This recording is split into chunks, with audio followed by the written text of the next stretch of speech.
Nama saya Fritz. Fritz ya. Putra dari pensiunan KPN, Kantor Perbankan Negara, Ibu Ellen. Ibu Ellen, ya. Ini ada informasi Pak mengenai rumah Bapak yang katanya dibongkar tanpa sepengetahuan Bapak sendiri. Betul. Ibu saya terutama.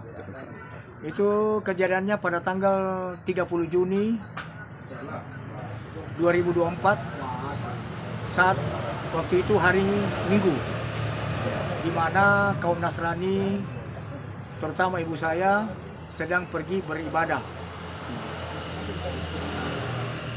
Lanjut. Ya, lanjutkan.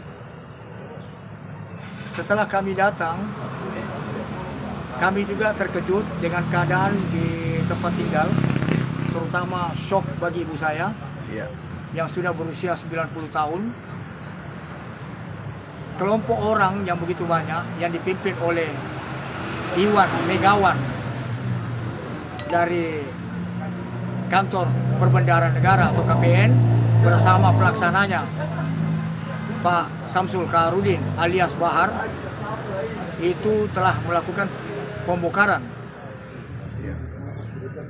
terhadap rumah yang kami anggap ini adalah merupakan satu tindakan semena-mena main hakim sendiri dengan mencopot semua atap, seng, membongkar tembok, membobol tembok, mencabut kusen-kusen pintu dan daun pintunya serta terali-terali besi. Hal ini bagi kami merupakan tindakan main hakim. Ingat itu, Iwan Gunawan dan Samsul.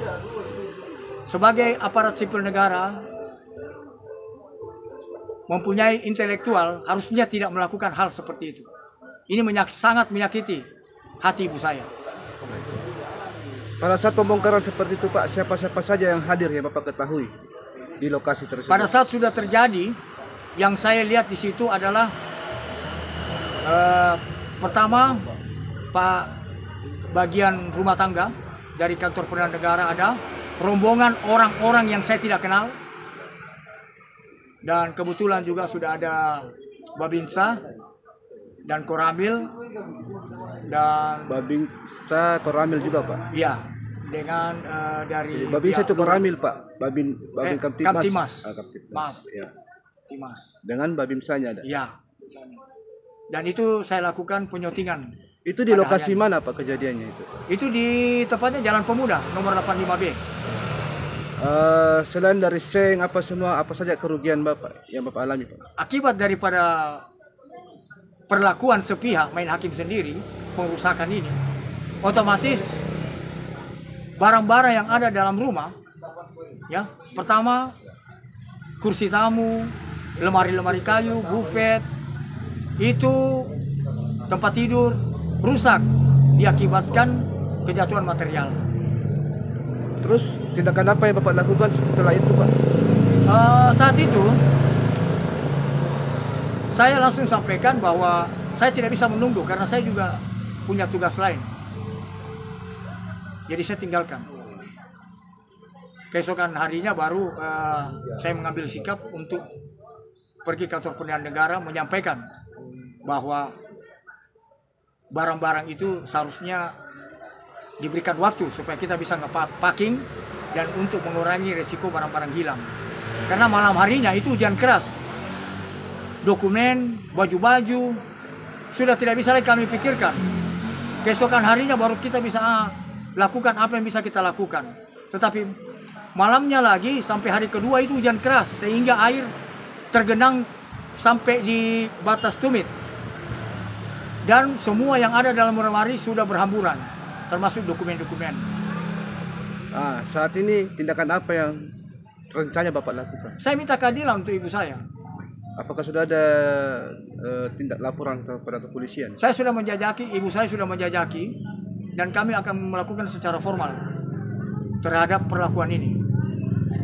Dan ini memang sangat merugikan dan tidak adil. Seorang ibu yang 90 tahun dilakukan seperti ini.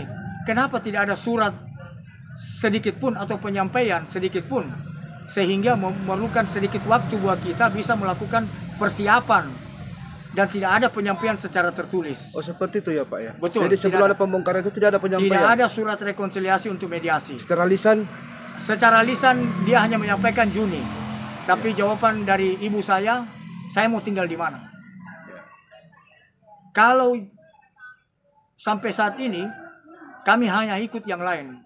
Sebelumnya tidak ada peringatan sama sekali Pak. Hanya itu secara lisan saja bahwa Juni, tapi tidak ada berapa menentukan kali hari, peringatan Pak? tanggal.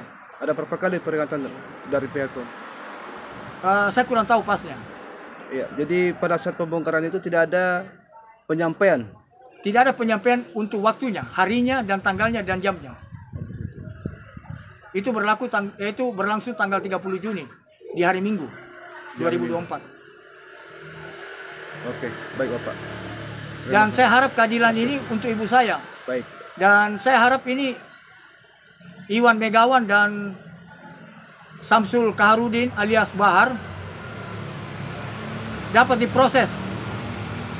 Anggapan kami ini adalah satu kejadian hakim main hakim sendiri tanpa ada proses terkoordinasi dengan pihak-pihak terkait sehingga memberikan peluang kami satu kebijakan. Kami tetap maju. Salam, terima kasih.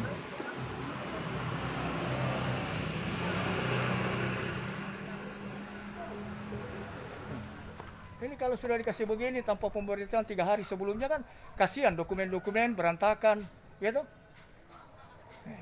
Mama mengabdi sebagai abdi negara selama 32 tahun lebih, ya toh?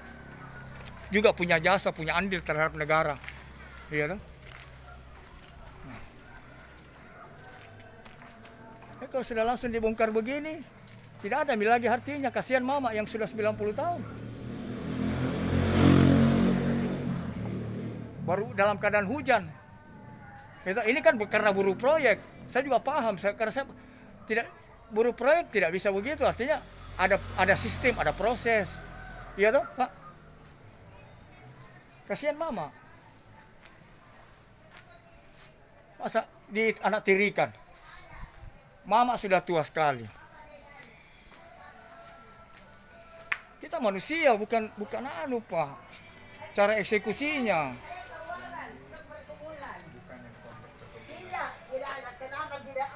Kasihan mama.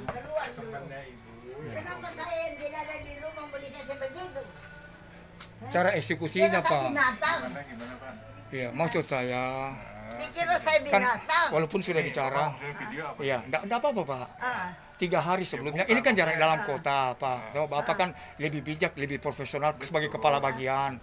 Ibu mengabdi 32 tahun kasihan sebagai abdi negara. Dia dipanggil Presiden Soeharto dengan Ibu Tin, ada fotonya, mewakili anggaran, kebanggaan Kanwil anggaran. Terus kemudian M. Yusuf, ya ada. Saya tidak emosi, saya hanya sampaikan dia. Tolong bijak Pak, karena dia bukan hewan Pak, dia manusia yang sudah lahir. Sampaknya begini kawan.